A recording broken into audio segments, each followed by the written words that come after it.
So good morning, Carly. I'm here with Carly Morrisson, who has been one of our sponsors for Living in Awareness Meetup Group as a crewing the events. So thank you, Carly.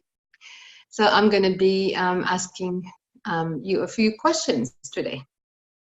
Excellent. Thank you very much. Right. Well, can you just introduce yourself and say a bit about what you do and why you do what you do? Yes, I would love to. My name is Carly Morrisson. I started my own business called Psychic Dreaming. The reason I chose this name is because throughout my life I've had a lot of premonitive dreams where I've dreamt things that would happen in my life and then they've come true. So that's how I came up with the name. But the reason that I decided to start this business was because I have read tarot cards since the age of 13, and I've had so many people come back to me and say things that I told them would happen came true. So I realized that's really where I'm gifted. Also, at the age of 13, one woman told me, and I thought no true words have ever been spoken to me in my life. She said throughout my life, I would have the gift of intuition and it would be a blessing and a curse. And it has proven to be totally both. But I've also had a love of energetic healing as well. So I studied lots of energetic healing, and I am now a qualified Reiki Grandmaster. I was a Reiki Master, but now I'm a Reiki Grandmaster. And what that means is that I can send Reiki energetic healing absently as well as hands-on in person. So that's been a great love of mine as well. And that's the reason that I love doing that too. Excellent. So can you tell us a little bit more about your business, the kind of services or products that you're offering? Okay, I offer one-to-one Reiki, tarot, either via phone or video call. I also work contractually through a company called The Readers in Dalesford, which is a new age store out there, and I do readings out there as well if anyone wants to see me face to face. I also do Reiki out there, which is one-on-one, so in person, but during the week I send Reiki absently, so it's not essential to be with me to get the benefit of a Reiki energetic healing from me as well. So I just want to go back to what you were saying earlier, then, being intuitive and, it has been sometimes a blessing and a curse. Can you just maybe give us an example of a blessing and a curse? Okay, well, a blessing, it's been a wonderful thing for me to be able to help to give people guidance on what's coming up in their life and what they can expect. And also within my own life as well. Sometimes I feel things coming and they have been coming. So that's really been the blessing. But the curse is that in the Western world, to do with, because I'm actually predominantly clairsentient and clairaudient. And clairsentient means I feel things. I feel when things are happening or things are coming. But clairaudient means that sometimes I've been open to hearing things. And when I've been honest about that, it's eventuated in me being hospitalized in mental establishments, because psychiatry doesn't account for the spiritual aspects or natures of our lives. Very true. Yeah. So that's very much been the curse. Yeah, it would be. Yeah, absolutely. So what is, maybe if you could give us, example of somebody, maybe a person that you really helped, like, I mean, so you've helped a lot of people, but, somebody that kind of, sticks out in your mind, like the story of somebody that you helped out, in really significant ways.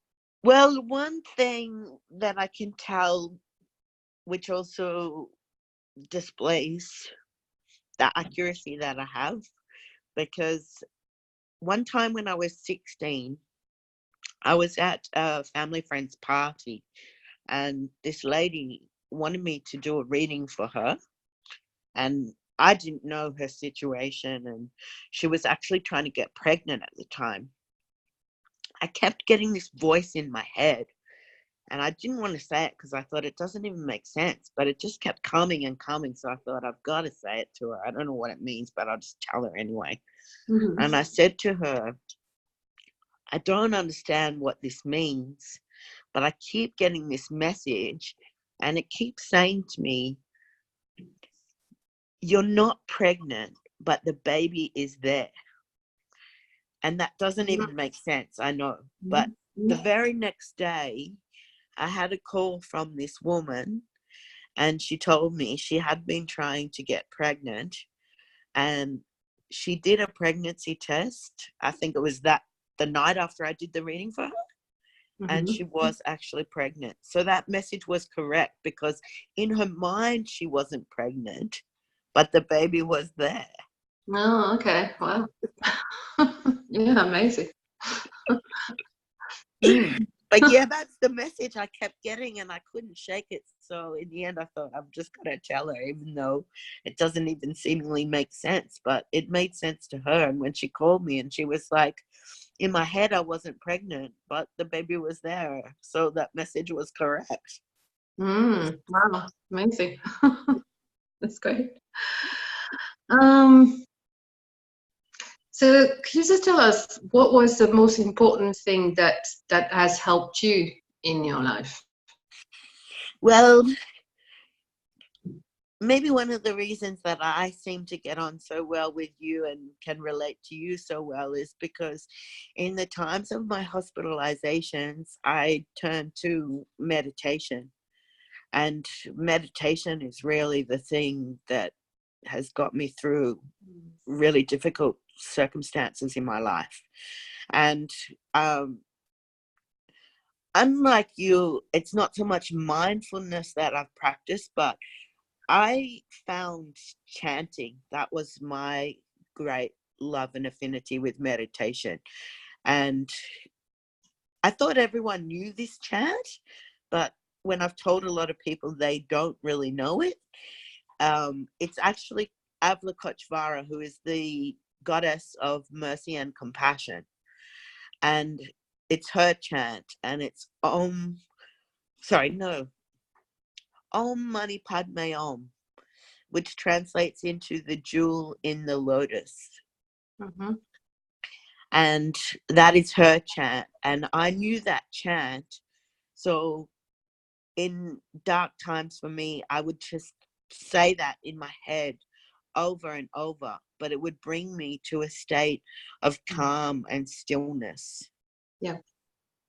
Look, I mean, whatever works for you, there's, at the end of the day, it's true. It's any kind of way that, you're able to focus, basically to focus on, on something that gets yourself out of your head. Yeah. Bringing you in the present moment. Yeah. And that chant has always done that for me. Yeah. Yeah.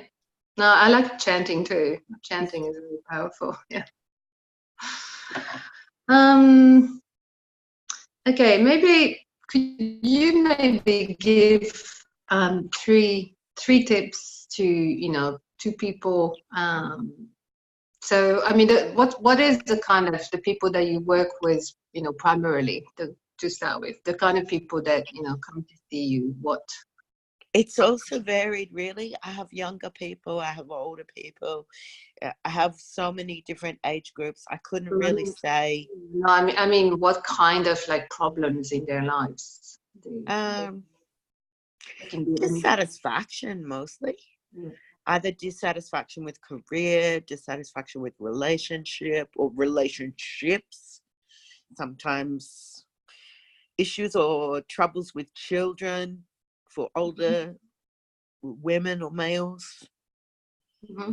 Because Okay. also it's not predominantly males that I see as well. I also do see male clients too. Mm-hmm. Sure. Okay, so could you give 3 tips, to people? Maybe some of the tips that you've given to people, some of your clients. Could you give 3 tips to help people? I don't know about 3 tips, but there's one technique which I learned, which I could share, Okay, which that's good. I found really invaluable. Mm-hmm. I studied Lomi Lomi massage, which is Hawaiian style massage.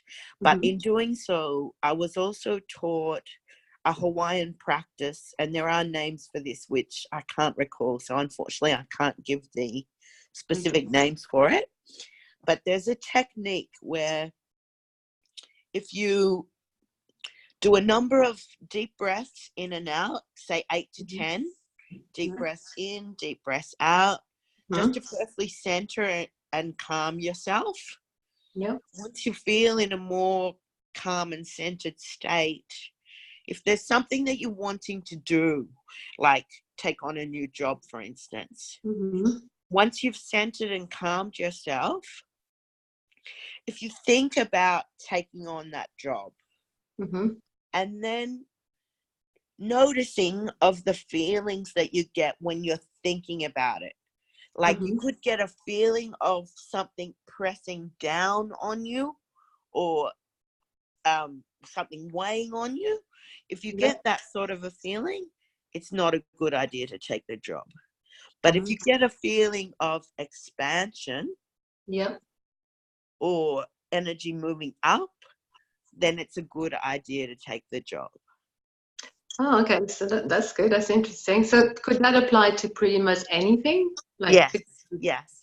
As long as you're thinking about whatever it is that you're contemplating doing or changing in your life, whatever, if you're thinking about making a change in your life or you're thinking about doing something, if you focus on that once you're calm and centered, and then notice what feelings you get. To see whether that's actually right. Yes, yes. Okay. Well, thank you for that. That's good. I'm going to do it. Yeah.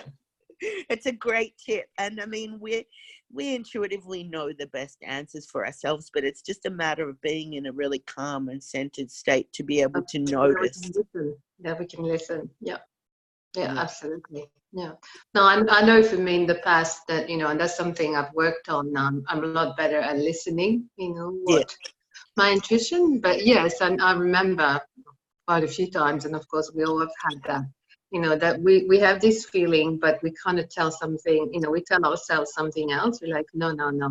Well, I I always should do try that to explain to clients, because our intuition is definitely our best guide. But the thing is that our intuition comes quick, like a flash, and it's the first thing that comes into our mind.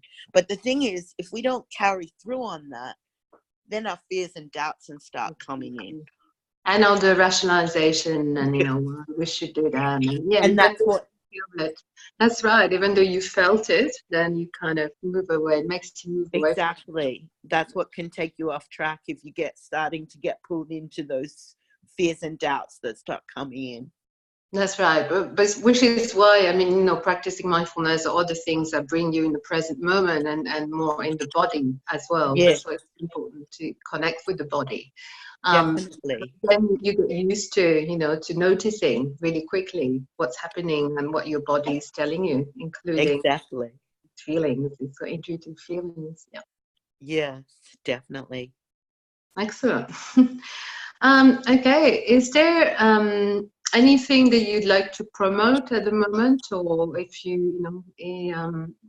how people can get hold of you? We can put the link under the link to your website, or but do you have an offer that you want to make to people? Or? Yeah, I would like to offer 2-for-1 price of Reiki, either half-hour or full-hour sessions. I charge $70 for half an hour and $140 for a full hour. But for anyone who watches this video or comes to me through you, if they mention that, I'm happy to offer 2 sessions for the price of 1. Okay, excellent. Thank you. That would be great. Welcome. And so that would be face-to-face, or it can be a distance? It would be distance, yes. But also with distance, I do send feedback afterwards, because while I'm sending someone Reiki, essentially I feel whatever is going on for them at the time. Okay. So I always send feedback afterwards, because it does tend to help them to be more in touch with whatever it is that they're going through. Okay, so when you send somebody Reiki at distance, you need to talk to them first, I would assume? I just need them to be seated or lying down and relaxed so that they can receive. So you don't need to know why they want Reiki. You don't need what's going on. No, I don't need any information. I just feel what's going on for them while I'm sending them the Reiki, and I will send them messages. I'm on Instagram, Facebook, and WhatsApp. So I can send messages through any of those, or even via text if they just have sent me their mobile number. Okay, excellent. All right. Is there anything else you'd like to share before we go? Not really anything I can think of. Okay. Well, thank you very much. Thank you for being a sponsor, and thank you for doing this interview. Thank you so much. Shall I put the link to your website underneath the video on Facebook? Yes, please. That would be great. Okay, and then people can contact you if they want to take advantage of that offer. Great. Okay, thank you very much. I'm just going to turn the recording off. Sure.